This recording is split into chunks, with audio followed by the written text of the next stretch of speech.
ডানকুনিতে আবারও গরু পাচার রুখলো বিজেপি নেতারা।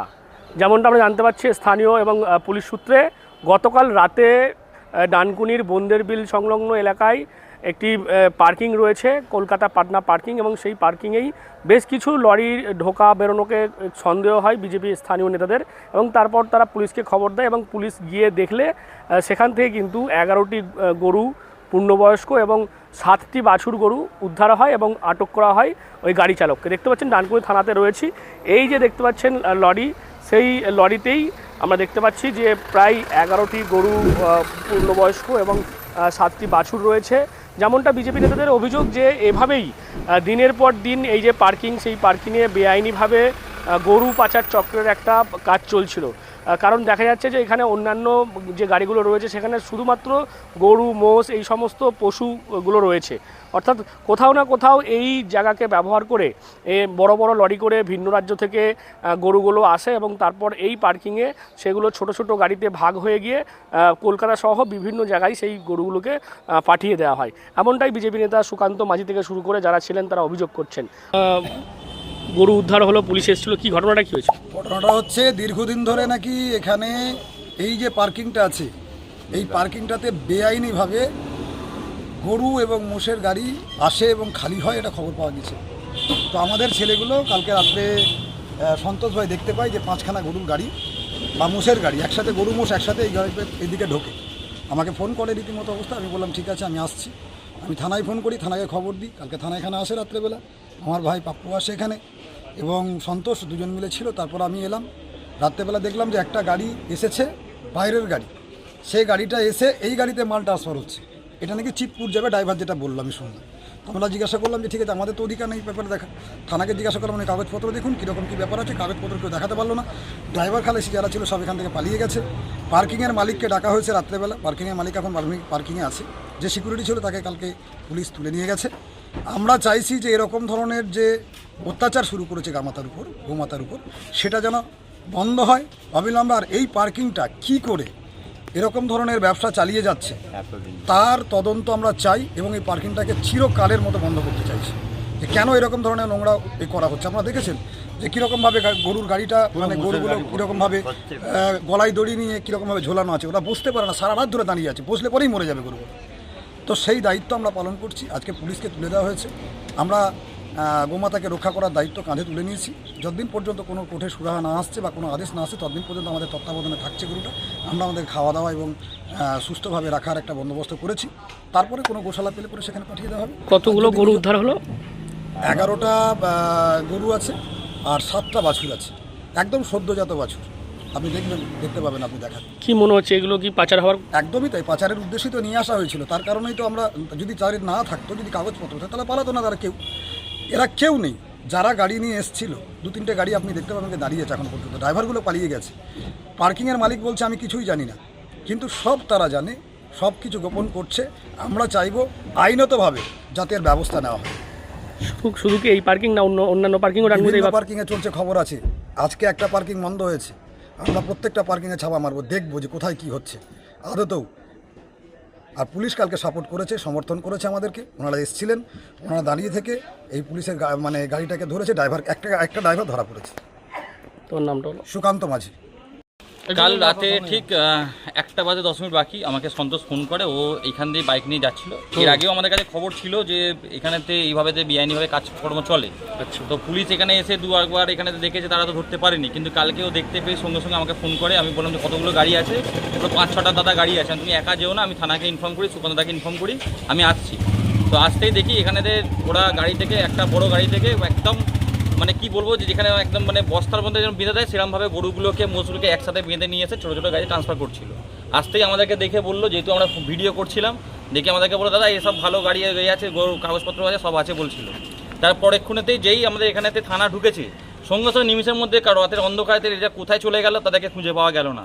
প্রশ্ন এখানেতেই, যদি তারা বৈধভাবে যদি এই কারবারটা চলতো তাহলে কিন্তু ওরা পালিয়ে যেত না। সেই জন্যতেই আরও আমাদের সন্দেহটা জাগে। এবং আমাদের যে সিকিউরিটি গার্ড যিনি ছিলেন, তিনি এখানে ছিলেন, তিনি এখন তার পরেতে পুলিশের পরে মানছিলেন না, যে তারা জানে না এখানেতে মহিষের পিছন দিক থেকে গরু লুকিয়ে গরু পাচারের কাণ্ডটা হচ্ছে। কিন্তু তার আগেতে পুলিশ আসার আগে আমরা দেখেছি প্রায় 3 থেকে 4টে গাড়ি এখান থেকে গরু এরমভাবে পাল্টি করে বেরিয়ে চলে যাচ্ছে।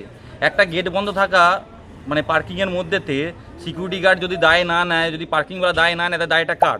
দীর্ঘদিন ধরে এই যে পার্কিংটা রয়েছে, এই পার্কিংতে এই ধরনেরই কারবার চলছে। আর আমার মনে হয় এর মধ্যেতে পার্কিংওয়ালা থেকে আরম্ভ করে প্রত্যেকটা মানুষের মধ্যে জড়িত হয়ে আছে। কারণ দেখুন, সরকার বদল হয়েছে, আমরা আগে থেকে এখন অবধি গৌমাতার সেবা করার জন্য, গৌমাতার যাতে এরকমভাবে কোনো অত্যাচারিত না হয় তার জন্য আমাদের প্রত্যেকটা ছেলে মানে অঙ্গীকারবদ্ধ। তো সন্তোষ ভাইয়ের মানে এক খবরেতে আমরা সুগন্ধার মানে সাহায্য এবং ডানকুনি থানার সাহায্যতে আমরা আজকে 11টি গরু গৌমাতা এবং তার 7খানা বাছুর আমরা উদ্ধার করতে পেরেছি। এর জন্য মানে আমরা নিজেরা তো ভালো লাগছে, এবং আমরাও তো সারা ডানকুনি নয়, সব জায়গাতেই আমাদের নিজেদের ছেলেরা এগুলো খবর রাখছে যে কোথায় এরকমভাবে 2 নম্বরে কিছু হচ্ছে হলে আমরা সঙ্গে সঙ্গে প্রশাসনে যোগাযোগ করছি যাতে গৌমাতার এরকম অত্যাচার না হয়। তোর নামটা বলে দাও। শুভজিৎ মাঝি। এই বেআইনি কাজ আজকে থেকে হচ্ছে না, দীর্ঘদিন ধরে হচ্ছে এবং ডানকুনি টিএন মুখার্জি রোডতেই হচ্ছে। এর আগে বারবার প্রোটেস্ট করেছিলাম আমরা, তার জন্য শাসক দল থেকে তখন তৃণমূল যে শাসক দল ছিল আমাকে কেসও দেওয়া হয়েছিল, আমাদের 5-6 জনের নামে কেসও চলছে এখনও অবধি।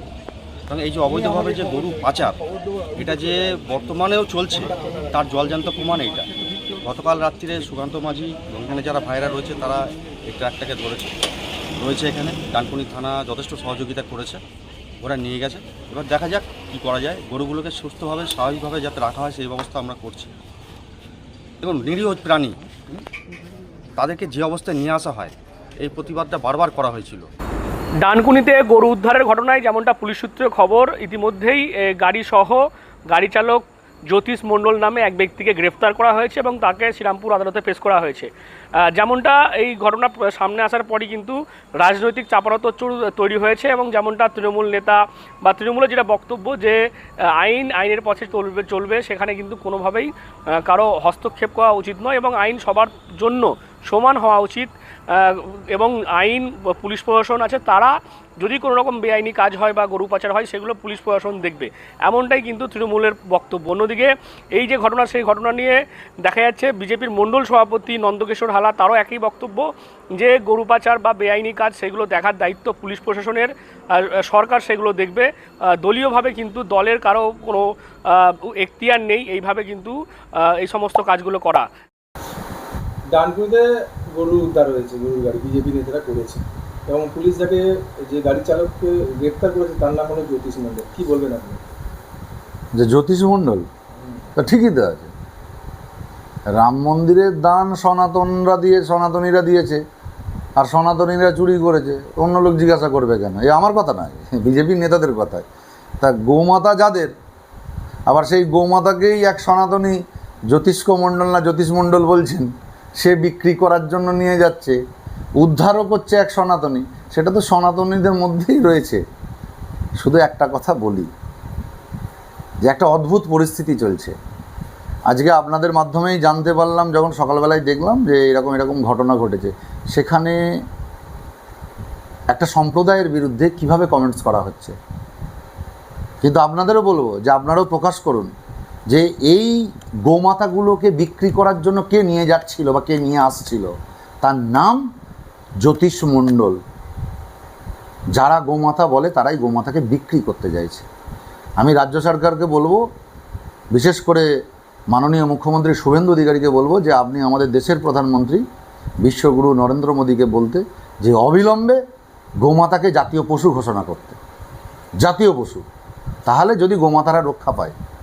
কারণ একটা কথা মাথায় রাখবেন, আপনি এই বাংলাতে গোমাতাকে রক্ষা করছেন, কিন্তু গোয়াতে কি রক্ষা করতে পারছেন নাকি সেখানে বলতে পারবেন? গোয়াতে তো ডবল ইঞ্জিন সরকার চলছে। মিজোরামে পারছেন, অরুণাচল প্রদেশে পারছেন, নাগাল্যান্ডে পারবেন, নাকি আপনি মেঘালয়ে পারবেন না। স্বয়ং আপনাদের অনেক বড় নেতা কিরণ রিজিজু সে নিজে গোমাংস পায়, মাথায় রাখতে হবে। অর্থাৎ বাংলার জন্য একরকম নিয়ম, আসামের জন্য একরকম নিয়ম, আবার গোয়ার জন্য আরেক রকম নিয়ম, এটা ঠিক নয়। তার মানে ব্যাপারটা এইরকম দাঁড়াচ্ছে যে গোয়ার যেগুলো গরু সেগুলো গোমাতা নয়, আসাম আর পশ্চিমবাংলারগুলো গোমাতা। অদ্ভুত সব লজিক। আরও একটা কথা মাথায় রাখতে হবে যে আজকে এই নরেন্দ্র মোদী আমাদের দেশের প্রধানমন্ত্রী নিউজিল্যান্ডে গিয়ে বলছেন যে বিশ্বে 2য় স্থান অধিকার করেছে বিফ রপ্তানিতে ভারত। ভাবুন, খুব লম্বা চওড়া কথা বলছেন, আবার দেশে এসে মানে আর একটা সম্প্রদায়ের ওপর অত্যাচার চলছে এই গোমাতাকে নিয়ে। আবারও বলছি, পশ্চিমবাংলায় আইন বলবৎ হয়েছে, পশ্চিমবাংলার মানুষ মুসলিম সম্প্রদায়ের মানুষ সেগুলো মেনে চলছে। গোমাতা বিক্রি বন্ধ হোক, আর গোমাতাকে অবিলম্বে জাতীয় পশু ঘোষণা করা হোক। আর ওই জ্যোতিষ মণ্ডল যাকে পুলিশ অ্যারেস্ট করেছে তাকে আইনের আওতায় এনে তার বিচার করা হোক। আবার অনেক সময় দেখাও যায় যে গোমাতাগুলোকে সবসময় কসাইখানায় নিয়ে যাবে এর কোনো মানে নেই। আমি তো শুনলাম অনেকগুলো বাছুরও ছিল গরুর সঙ্গে। এটাও তো হতে পারে দুধ বিক্রির জন্য কেউ কিনেছে, তার বাড়ির জন্য কেউ কিনেছে। অদ্ভুত ব্যাপার, যে কেউ রাজনীতির জন্য এখন করে দিচ্ছে সব কিছু, মানে একদম পুরোপুরি এই ব্যাপারগুলো চলছে। এখান থেকেও সংবাদ মাধ্যমকেও সঠিক এই ব্যাপারগুলোর দিকে লক্ষ্য রাখতে হবে এবং থানাকে অবশ্যইভাবে এইগুলো লক্ষ্য রাখতে হবে যে ওদের কাছে যদি বৈধ কাগজপত্র থাকে তাহলে ঠিক আছে, আর অবৈধ যদি কাগজপত্র থাকে সে আইনের পথে চলবে। আজকে এই যে ঘটনা যেটা দেখা যাচ্ছে, ডানকুনিতে গরু উদ্ধার হয়েছে এবং তোমার হচ্ছে একজনকে গ্রেপ্তার করা হয়েছে। তো সেখানে যারা আজকে আটকেছে গাড়িটাকে তারা বলছে যে তারা গো রক্ষা করবে বলে তারা নিজেকে বিজেপি কর্মী বা নেতা তারা নিজেরা পরিচয় দিয়েছে। তো এই বিষয় নিয়ে আপনি তো বিজেপির মণ্ডল সভাপতি, আপনি কি বলবেন? দেখুন, আমি আপনাকে একটা কথা বলি। ফার্স্ট কথা কি, আপনি জানেন আপনারা এখন প্রচুর মানুষ আছে যাদের কাজ হলেও, আমি একটু আগে বললাম না, কার বাড়িতে কি হচ্ছে, কার জমিতে কি আছে, কার দোকানে কি আছে, কোন ফ্যাক্টরিতে কি হচ্ছে, এটা কিছু লোক আছে তারা বিজেপিকে বেঁচে চলছে, সাহায্যে সংসার চলছে, কিন্তু সংগঠন আমাদেরকে তা কাজ দিইনি। এই কাজগুলো যার আছে প্রশাসনের কাছে, প্রশাসন করবে। আমরা কি সব দায়িত্ব নিয়ে রেখেছি নাকি? দল আমাদের দায়িত্ব দিয়েছে নাকি? মানে এই কাজ যে মানে গরু পাচার রোখা বা এগুলো সব আপনাদের কাজ নয় বলছেন? না না, গরু পাচার যদি লিগালি প্রশাসন আছে না, আমি কি করে বুঝবো কে গরু পাচার করছে কি না করছে না? কিছু লোকের কাজ আছে, সারাদিন কি করছে না করছে, রোজগারের জন্য দৌড়াচ্ছে, এইসব করে যাতে দুটো পয়সা রোজগার করা যায়। এটা কিন্তু দলের কাজ নয়। দলের কাজ সংগঠন, আমাদের দায়িত্ব দিয়ে সংগঠন করার জন্য। হ্যাঁ কার হ্যাঁ হ্যাঁ, বাড়িতে কি হচ্ছে, কার ঘরে কি হচ্ছে, কে কি করছে, ওটা আমাদের কাজ নয়, ওটা প্রশাসনের কাজ। ওরা প্রশাসন করবে। এগুলো পুলিশ দেখবে। হ্যাঁ হ্যাঁ হ্যাঁ। হ্যাঁ, সবকিছু দেখতে গিয়ে দায়িত্ব দিয়েছে নাকি দল? তবে সামগ্রিকভাবে এই যে গরু পাচার আমরা দেখেছি বিজেপি সরকার আসার পর থেকেই বেআইনি যে বিভিন্ন জায়গাতে যে গরুর হাট সেগুলো বন্ধ করেছে, বেআইনিভাবে গাড়ি করে গরু বিভিন্ন জায়গাতে নিয়ে যাওয়া সেইগুলোও কিন্তু পুলিশ আমরা দেখেছি এর আগে ধরপাকড় করেছে। এবং এবার দেখা যাচ্ছে যে 100 দিন পূর্ণ হয়েছে বিজেপির, তারপরও দেখা যাচ্ছে বিজেপি যেমনটা অভিযোগ করছে কোথাও গেলে কিন্তু এখনও গরু পাচার চক্র সক্রিয় রয়েছে এবং সেই কারণেই তারা সন্দেহ হলে এই যে গাড়ি সেই গাড়িকে তারা আটক করে এবং পুলিশকে খবর দেয়। তারপর দেখা যাচ্ছে প্রায় 11টি গরু পূর্ণবয়স্ক এবং 7টি বাছুর উদ্ধার করেছে পুলিশ। এই পশুগুলো পালন করার জন্য নিয়ে যাওয়া হচ্ছিল নাকি পাচার হচ্ছিল, সমস্ত বিষয়টি এখন কিন্তু খতিয়ে দেখছে ডানকুনি থানার পুলিশ। আপনারা কি বলুন এই বিষয় নিয়ে? অবশ্যই কমেন্ট করুন কমেন্ট বক্সে। এরকম আরও খবর পেতে নজর রাখুন ডিএনএন বাংলায়। ডিএনএন বাংলা সবার মনে, সবার ফোনে।